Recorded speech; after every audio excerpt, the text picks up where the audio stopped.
I thought that Oliver did a brilliant job of presenting really complex ideas, and I'm not at all sure that I can compete with that, so I'm going to do my best, and we'll see how it goes, okay? So, my task today is to talk a little bit about the medical applications, and I want everybody to know right up front that I'm very much a learner. I've been learning from Kesh for about 18 months, applying what I can in the time that I have, and my own history is that I started as a Steiner pupil, completely unaware of what I was being taught, and I remember thinking at some early age, when standing in a row across a field, a biodynamic field, spraying some sort of dilution of manure across a field, that I was in some sort of a madhouse. But it's interesting because actually over the years I've gradually learned about what it was that I was doing as a young child and the value of the biodynamics and the information in the water and all of these things. A friend of mine who's here, somewhere here, introduced me to Victor Schauberger, and I always was fascinated by invention, and I wanted to be able to be an inventor, and I wanted to study invention, and there is no such thing, so I studied industrial design. Victor Schauberger taught about implosion and the opposite of what we're doing, which is explosive force. Everything we're doing is explosive, and he talked about the cooling nature of plants and forests and so on. And it fascinated me, and I kind of left it at that because I didn't know where to go with it.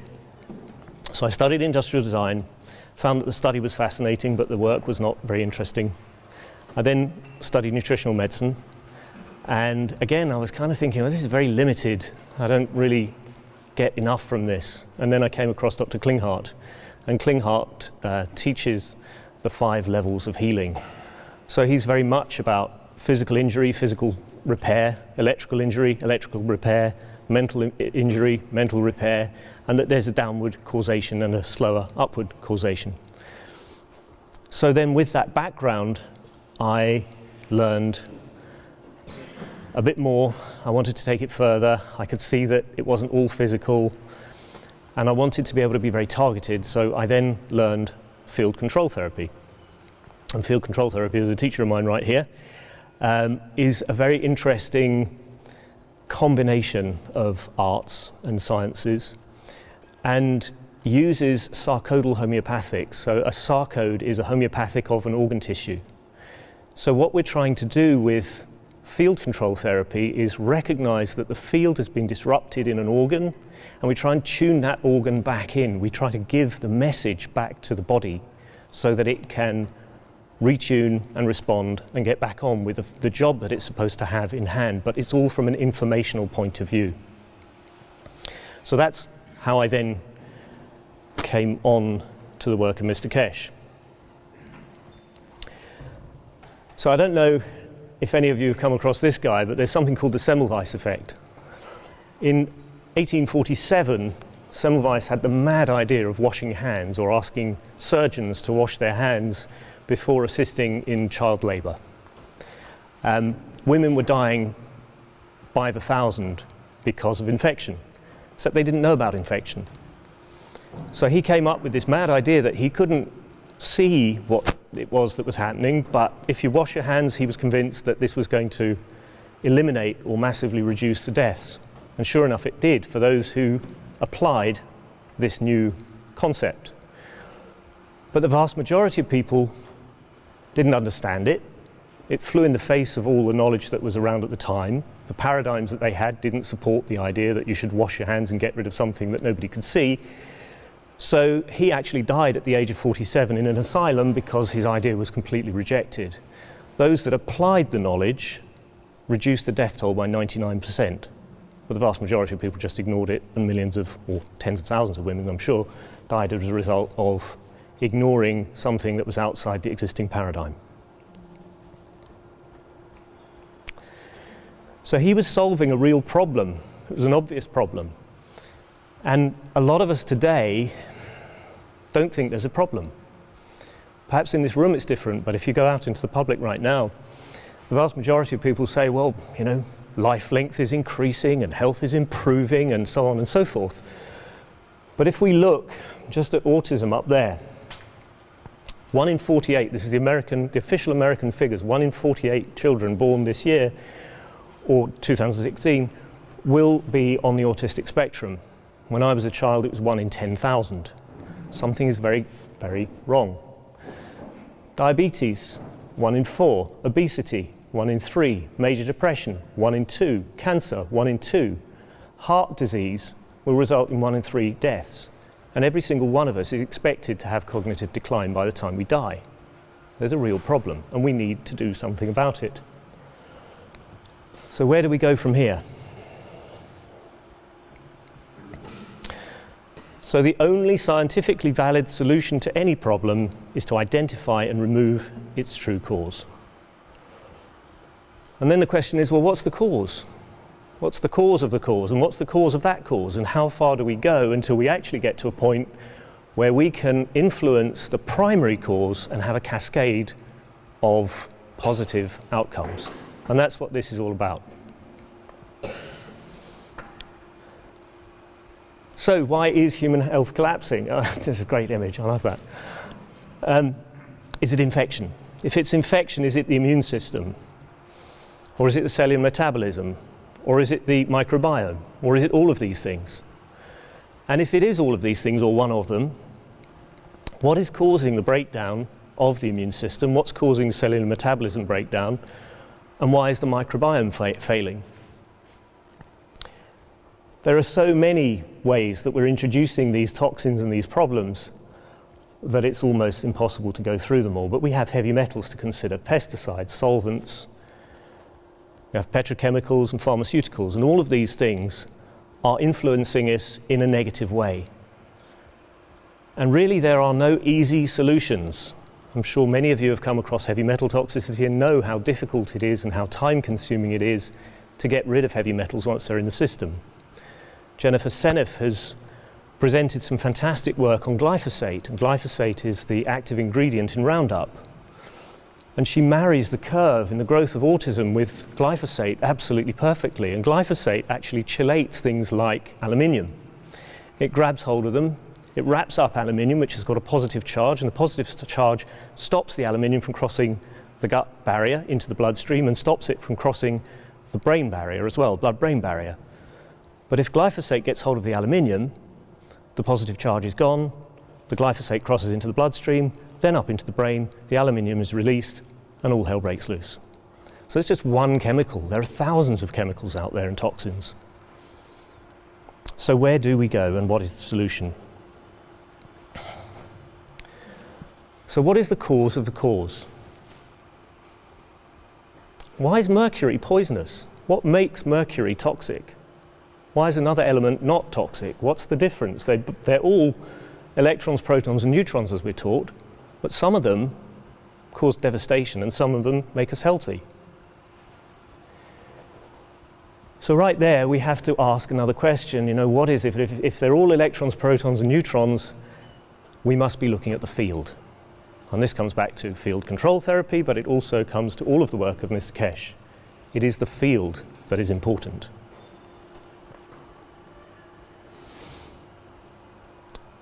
So we've had a very good explanation earlier by Oliver as to what plasmas are, what ganses are, and so on. But I'm going to take it back just to a very basic observation regarding the CO2. And it's Mr. Kesh showing us the leaf. And the leaf has a shiny surface, and underneath it has a matte surface. And these in nature, they're two of nature's nano coatings, and these nano surfaces between them literally pull CO2 into the leaf. It's not passive, it's active. So the CO2 is drawn into the leaf. The carbon dioxide comes into this leaf because of the arrangement of the magnetic and gravitational forces from that leaf. And we've found a way, or he has found a way that he's introduced to us, where we can do the same thing. So where Oliver was showing this morning that you can have a nano-coated copper plate and a zinc plate in a salt solution, and that pulls the CO2 into the salt solution, what we're actually doing is replicating the leaf. So that's up here.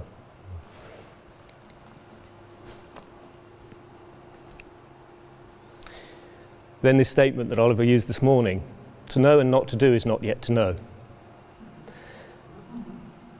My position really is that I'm not a scientist. I'm watching all of this with fascination, but I have no idea if it's true. The only way I'm going to find out is by applying some of these ideas. So the first thing I did was to nanocoat a piece of copper wire. This seemed like the simplest thing I'd heard of that might or might not make a difference. So I actually did a flame coating, which is probably not the best way to go, but I took a meter of wire and I burned it until it was nice and black all over. And then I sleeved it with straws, long lengths of straw. And my wife, fortunately, over there, is very energy sensitive, but also she had a bad neck and a frozen shoulder. So I simply took the wire and wrapped it a few times around her neck and around the shoulder, not too tight. And yeah, sure enough, there was huge relief, huge relief. So right there I saw that there was something to what I was learning, and that's what I would encourage everybody to do. Get involved, get engaged, try what you feel comfortable with. Don't do anything silly, but just gently observe what you can, because the current science might disagree with a lot of what's going on, and if you're not a scientist, you're not going to understand enough anyway to argue either way. So the best thing is to experiment and experience and find out for yourselves. So the next thing I made was a health pen. The health pen, you can see there are three pieces to that. There's the stylus, which is at the top. There's the inner coil and the outer coil, and one of those is gravitational, which pulls the field forces in. There's one which is magnetical, which blows the fields back out again. So you've got this reciprocal arrangement, out and in and out and in. And then the stylus projects the fields to a point. And that point is what was shown to make the differences in the water, the frozen water. You can see the bubbles in the water making these beautiful shapes. And that can be pointed at a person to create a flow of plasma fields to and from the individual into the pen. So then I got the experts in, and that's our kids. And we played some more, and we made some more ganses, and you can see like an oily slick on the top of this one. This is amino acids, and the amino acids are very important in the health ganses and plasmas, because that seems to connect with the physicality of the body. So I made an awful lot of different ganses in different ways. I also experimented with coils. The health unit that was briefly shown, we'll look at it again, is made of the same coils as in the Magrav. This is a Magrav here. And these coils are magnetical and gravitational, so one out, one in. But they're arranged differently, and I've got some here. They're arranged differently in the health unit, so you have them at 90 degrees to one another. And I experimented with that as well.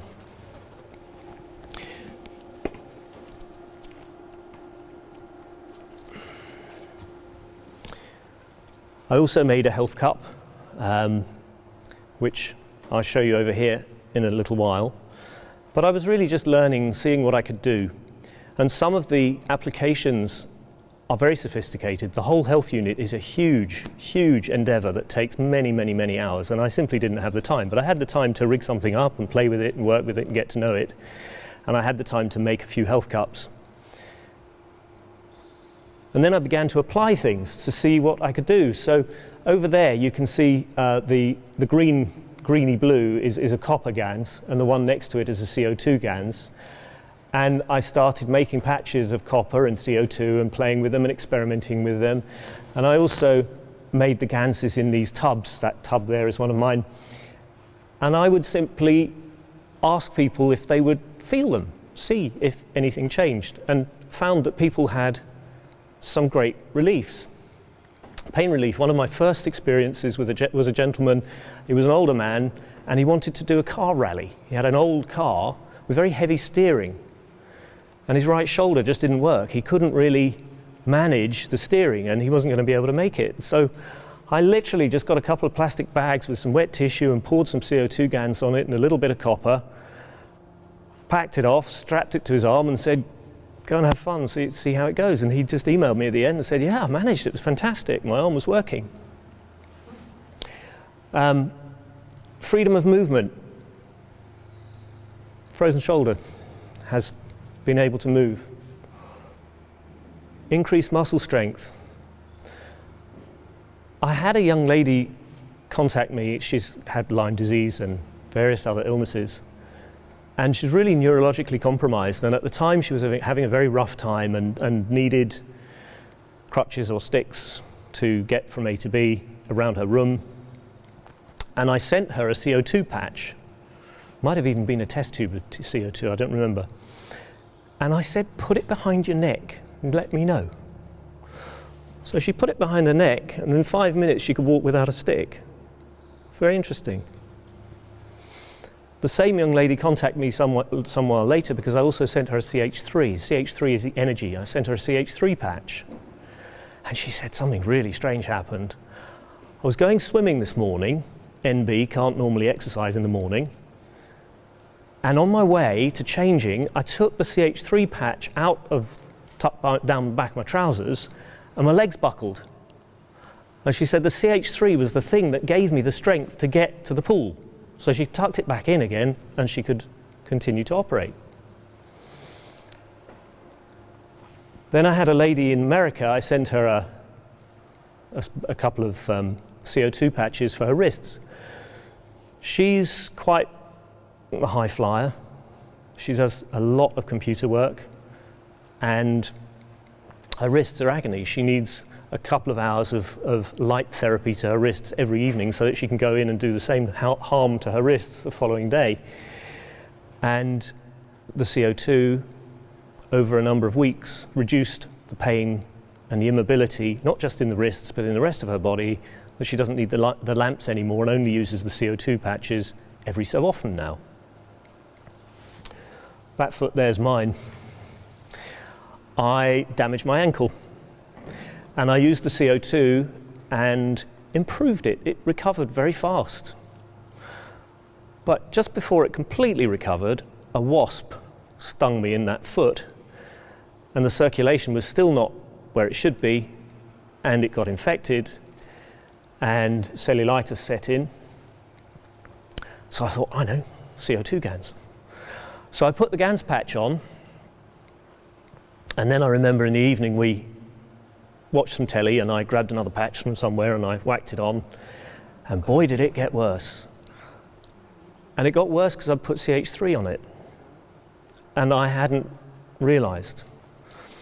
So often our failures teach us more than our successes. So I was beginning to learn that this is a science. There are applications that are correct, there are applications that are wrong, and I just did the wrong thing. So with the knowledge that I had so far, I wanted to find out if other people were having similar effects, similar benefits. And I went to Dubai, where I met Dr. Gautur and Alex. I met Vernie and Renan from the Philippines, and I met Dr. Azar, who's from New York. She's Iranian, and learned that they were doing great things, much more advanced than me. They were finding that they were giving these ganses and waters of the gans, often just the water, not the gans itself, to friends and relatives, and just watching and witnessing diabetes improving or going away. A lot of dental infections in Africa, apparently, one of the problems is that with malnutrition and so on, the teeth become a problem, and the gums and gingivitis and all of these things. And they were finding that teeth were firming up. I learned from Vernie and Renan that they were working with the health unit. This is the big unit that we'll look at in a minute, the PENS, and that they were working to set up a hospital in the Philippines purely dedicated to this because the results were so effective and so cheap. So then we have to ask, why is working with the field forces so beneficial? And these are kind of paradigm shifts that we're going to have to go through to cotton on to what Mr. Kesh is talking about if we want to follow it logically. His observation is that 20% of our power, our energy, our nutrition, if you like, is coming through ingestion. And that 80%, this massive proportion, is actually coming from the environment. So just like the plants sucking in the CO2, we too are sucking in the CO2 and all of the other gases and plasmas to our bodies so that we function. So where is the environmental nourishment coming from? It's coming from the sun. And we have the field forces of the Earth and the field forces of the sun. We were looking at this infinity loop. And the infinity loop here causes friction here and brings about the manifestation of carbon, oxygen, hydrogen, and nitrogen, which are the building blocks of the amino acids. So we are, in fact, 96% made up of these four gases in nanostate: carbon, oxygen, hydrogen, and nitrogen. So it makes sense that that's where we should focus our attention if we want to get the biggest bang for our buck in health. So this requires a different way of thinking. We've all heard we are what we eat, but that might not be true. If that's only 20% of it and that's 80% of it, maybe we should be focusing over here. Maybe it's not all about we are what we eat. Maybe nutritional therapy is not everything.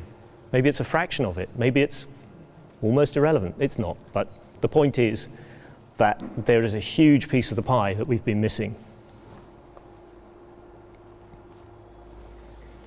So how are the field forces applied? I showed you this little rig here. This is a little piece of a whole health system. The idea here is that you create a lower field one side and a higher force field the other side, and you drive the plasma fields through the body, normalizing the gases in the body. And for those who stood in one of these, they say it's like being in a breeze, being nourished. You see that there's a helmet here as well. Over here, there's just a pair of these health units, little ones.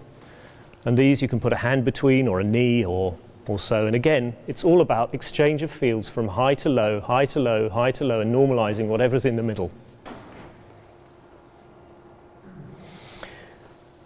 Some other ways of applying the Ganses. Douglas developed his health cup, and then we can see the helmet up here. And this is what's called a health cannon. It's much like a health pen, but it also had some gems in the bottom of it. And some, I believe this one also had some liquid in it, some plasma water. Then we have the pain pen, which we just described. It's made from the stylus in the middle, the two concentric coils, and it is absorbing the fields and delivering the fields. And again, this figure of 8, this infinity loop, it's all about pulling excess fields in and releasing, and pulling in and releasing and pulling in and normalizing whatever it is that's out of balance. I almost ignored that one. A few people know. I almost ignored it. This is somewhat deliberate. I've had these on order for people for about 7 months now. They've been promised every week since, and we still haven't got them. The news now is that next week, perhaps. So for those who are waiting, that's a plasma jug. It's an energizer, alkalizer, and the idea here is that we have the CO2 and zinc GANs in the test tube, and that sits in the water and imbues the water with the plasmatic fields, which you can then drink and take it into the body in a very simple, very easy, uncomplicated way that anybody can manage. I think it's going to be a great tool. So, which field forces should we use and why? And this comes to the creation of life. I know this is a big step to take, but I feel that we really have to include it as a concept to complete Mr. Kesh's teaching. And this is very recent information. This has only been taught in the last few weeks. We've understood that the carbon, oxygen, hydrogen, and nitrogen for the amino acids are the key. And then what Mr. Kesh says is that if you see these under a microscope, this is, of course, trillions of atoms altogether, but this is what the amino acid looks like in the gaseous state when it's not connected to the Earth and it hasn't been interacted with by other field forces. And this is where new life begins. And this is where intelligence begins, or the soul.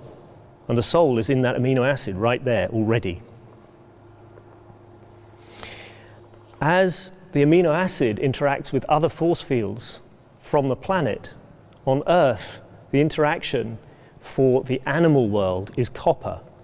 And copper creates a division. If you can see right down the middle there, you've got a left side and a right side, and that left and right-handedness gives animals a left side and a right side. It also gives the brain a left side and a right side. And again, we have this reciprocal arrangement in and out and in and out. And that kernel right there is the soul. And that ends up right bang in the center of the brain.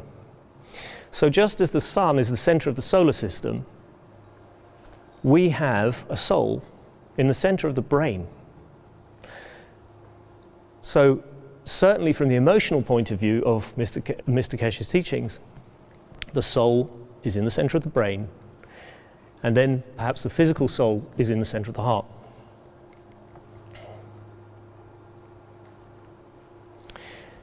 So now we have these two field force generators, left and right hemispheres, with the soul bang in the middle. And our soul is attempting to create and maintain its physicality through the emotional state. So this is the transition matter. The emotional state is the transition from the soul into the physicality. So there's always this communication up and down the body, always through the emotional state.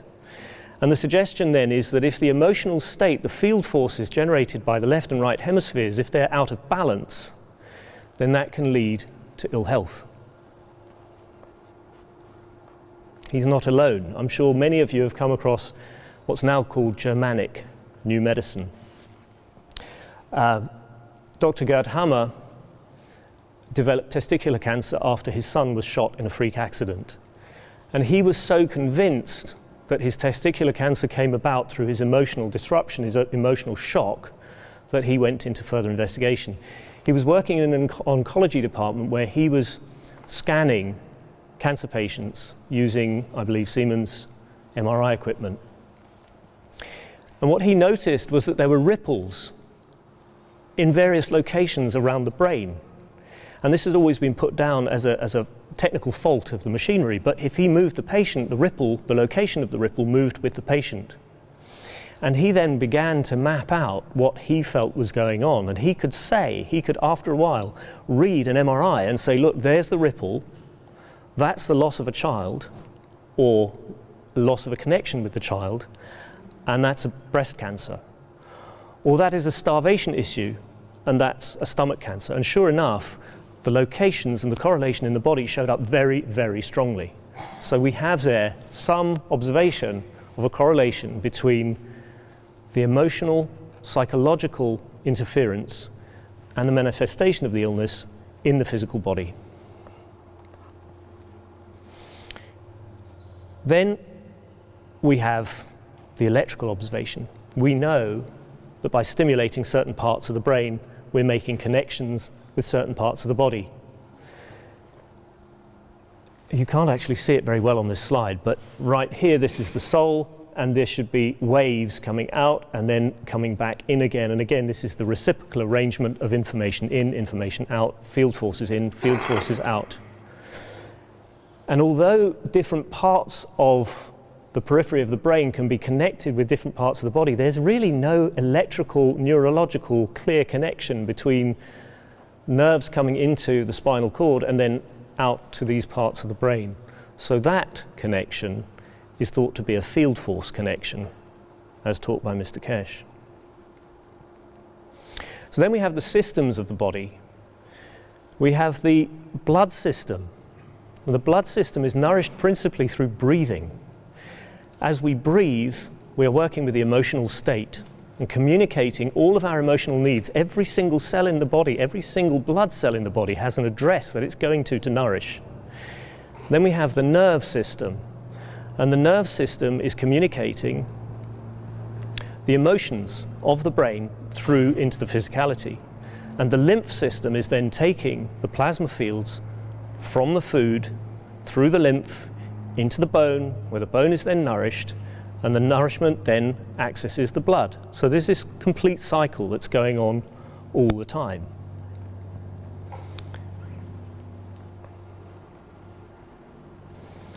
So the stomach releases plasma fields from the food. Oliver was talking about being able to go from plasmatic to GANs and physical, and then physical to GANs to plasma.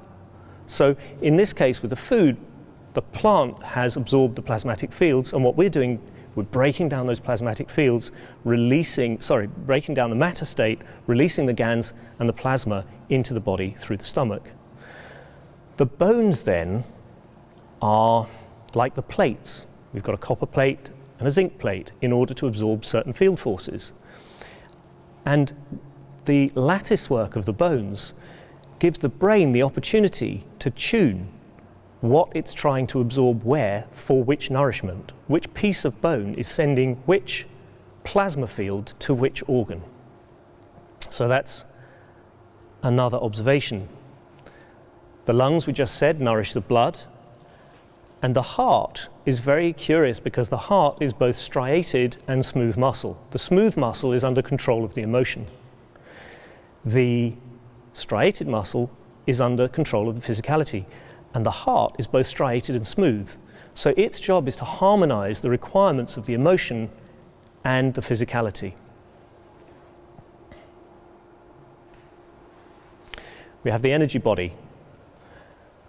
Now with Mr. Kesh's concepts, we actually have a source of that energy body, and that source would be the heart and the soul in the center of the brain.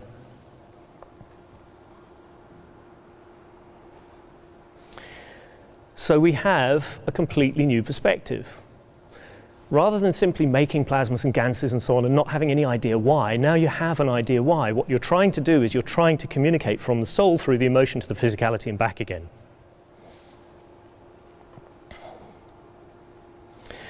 So the four major ganses are copper, which nourishes the physicality. So we have copper and its isotopes, covering the full bandwidth of the requirements of the physicality. We have zinc, which nourishes the emotions. We have the CO2, which is the connection from the emotions to the physicality, and hydrogen to provide energy.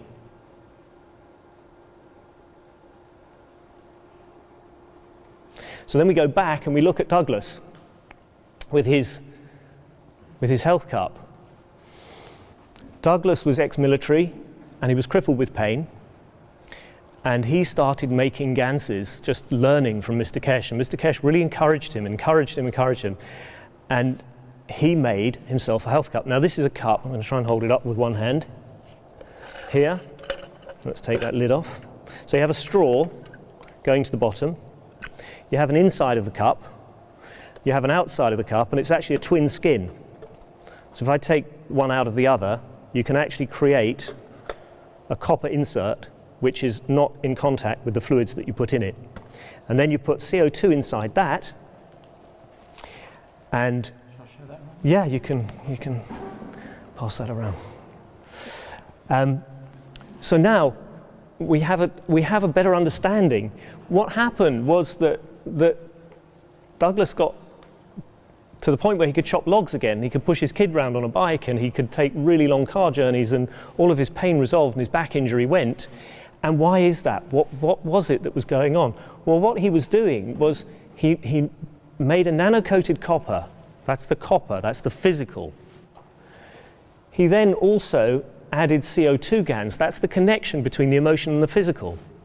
And in that, there was some zinc, because every time you make it, you get a bit of zinc anyway.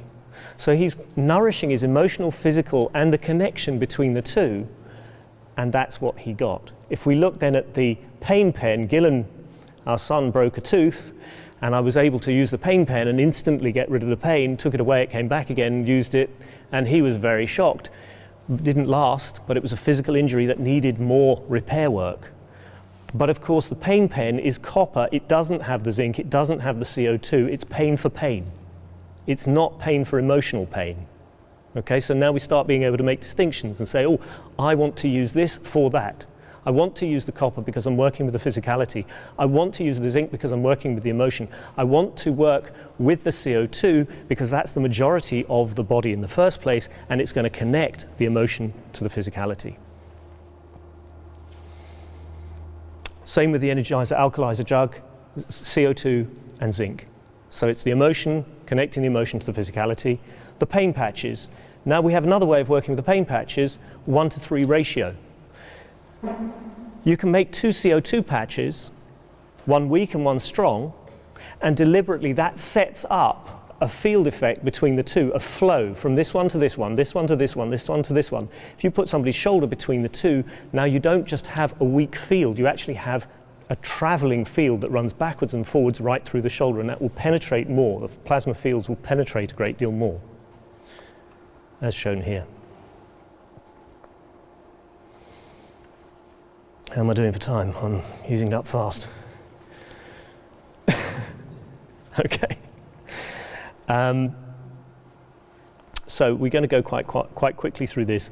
So we've looked really at the emotional, physical, the connection between the two, but there are other things which are observed.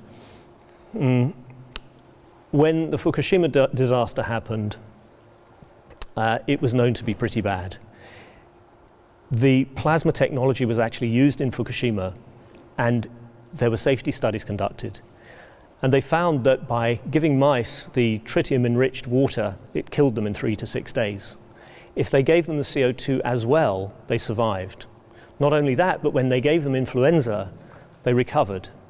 So the killer for the workers in Fukushima was 1, immune system collapse and death through the radiation, and 2, death through influenza because the immune systems collapsed because of the radiation.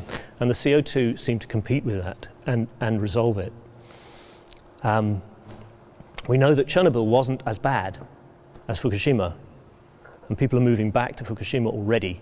And the reason is that TEPCO must be continuing with the work that they inherited from Mr. Kesh. It's very interesting that the mice that managed to survive the radiation didn't have their livers and kidneys destroyed as they were eliminating these radioactive substances. And here we have a lady who has done a lot of lead, mercury, cadmium, thallium detoxification, but her values are still above normal. She then used the CO2 GANs and other GANSes for a period of time, and you can see that her values have improved greatly through using these things. These are not deliberate detoxification agents. This is something which is an outcome which is observed. We've heard from Paul in Togo and others in Africa that viral load drops significantly. There have been many blood tests confirming that some of the AIDS patients that have been worked with have had a far, far, far lower viral load. But it's not all about viruses, and the CO2 is very good, apparently, with viruses in situations of viral attack. But bacteria are somewhat different, and Mr. Kesh explained that the calcium in the immune system is particular isotopes of calcium which tackle bacteria. When these particular isotopes come in contact or close proximity with the bacteria overpower the calcium isotopes in the GANS state. And in doing that, they break down. And in breaking down, they break down from calcium to potassium, releasing beta radiation. I'm not sure if I've got the beta radiation release on here. Yeah, here we are. Beta radiation is released in that breakdown. And it's the radiation, as the calcium breaks down, that kills the bacteria. So then, again in Africa, in Ghana, Mr. Kesh has been making enormous strides, working with cancers and diabetes and AIDS and malaria. And this is processing. This is not curing. This is not treating the disease. This is just balancing the fields and allowing the body to make the recoveries that it can. They're now issuing waters, and these waters are able to be used. Elephantiasis is recovering. You can see that here the wound is opening up and the parasites are leaving.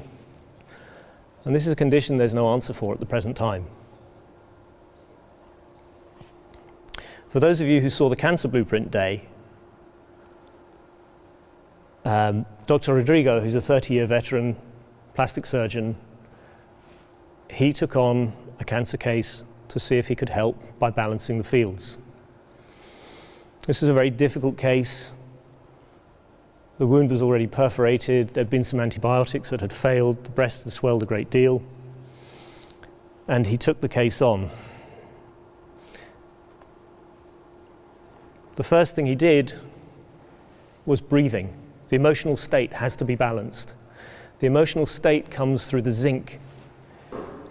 And so he developed one of many tools. There are lots of different breathing apparatuses, but in here he's incorporated the CO2 and the zinc ganses, and you're breathing a tube through those ganses. You're not actually breathing the ganses or any fluids, you're breathing a pipe that is surrounded by the ganses. And the plasma field that's being breathed in and being breathed out is harmonizing and balancing the emotional state. So after having balanced the emotional state, he's then looking at a blood test and he wants to know where there's an excessive mineral. Is there a heavy metal? Is there something causing a gravitational pull to increase or worsen the situation? And in many cases, they're finding that calcium is the problem. So in this case, he made calcium at a ratio over here of 3 to 1. So he made the GANs of calcium 3 to 1. He put the stronger one here and the weaker one here, and then the forces, the balanced, as per this image, and the field forces set up through the breast to draw out or to reduce the impact of the calcium's gravitational pull, continually pulling more and more into that tumor. He also used food plasmas, food ganses, to nourish the water, to provide the water with fields, so as to increase the nutritional uptake without forcing the need to eat more food. These are a couple of the health units with the field effects from those units. And in this state, the person was required to stay for an hour or more, 3 times a day, right the way through the process.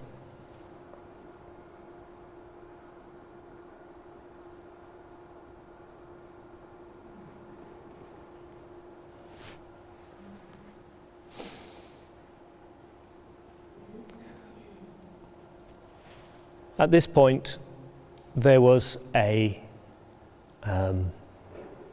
assessment made, and there was no malignancy found. So the breast was breaking up, releasing the calcium, retracting, but there was no malignancy anymore. Everything retracted, and now Dr. Rodriguez will be able to help this woman with plastic surgery, and there is again no malignancy. Thank you.